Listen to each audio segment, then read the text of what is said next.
दादा, तुम्ही आरणगावचे सरपंच आहात. राणीताई स्थानिक आहेत का, हा प्रश्न आता उपस्थित केला जातो. काय सांगाल त्याच्याबद्दल? राणीताई स्थायिक आहेत का नाही ते तुम्हाला पुराव्याशी सांगावं लागेल. आमच्या आरंगामध्ये बोरवाड एज्युकेशन पण अवतार मेहरवा विद्यालय नावाने आमचं विद्यालय हायस्कूल आहे. इथं त्या शाळेमध्ये त्यांचं शिक्षण झालं. जन्मातला शाळा सोडल्या, दाखला सुद्धा आज बी भेटतो तर मीच तो दाखला काढून दिला. इथं ग्रामपंचायतला जन्माची त्यांची नोंद आहे. असं कसं म्हणणार तुम्ही की गावातलं आहेत, आमच्या शिंदे परिवारातले एक लेख आहे. इथं जन्म झाला, इथं शिक्षण घेतं, जन्मात दाखला इथं आहे, लहानच्या मोठ्या आमच्या समोर झाला.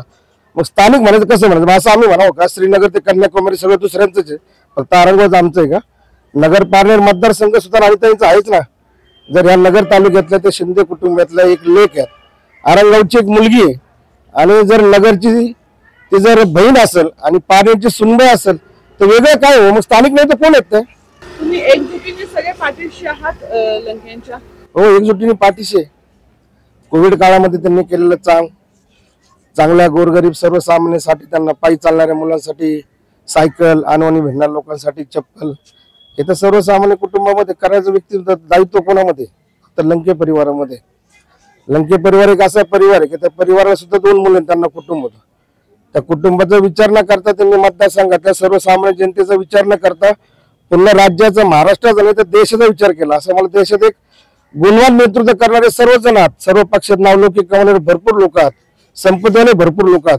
पण ज्या माणसाकडे संपत्ती नसताना देशामध्ये पहिलं कोविड सेंटर काढणारे नगर मतदारसंघाचे लोकप्रिय खासदार निलेशजी लंके साहेब आहे. मग जर त्यांनी आपल्या लोकांसाठी जर माझं स्वतःचं कुटुंब त्यांनी स्वतःच्या उघड्यावरती ठेवलं आणि कोविडच्या काळामध्ये दुसऱ्या जनतेची त्यांनी सेवा केली, माझे लोक त्याचा प्रचार करतात किंवा त्यांच्या एका घरात 2 उमेदवार कसं?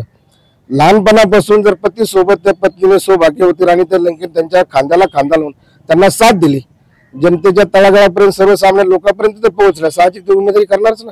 आणि ते आमच्या इथल्या स्थानिक आहेत, आमच्या आरंगावचे आहेत ते. आणि आरंगाव त्यांचं नगर पारनेर काही नगर तालुक्यातली 40-42 गावं जोडले गेलेली आहेत. मग जर त्यांची इथली जन्मभूमी असेल, कर्मभूमी त्यांची पारनेर तालुका असेल तर साहजिक निवडणूक लढणार.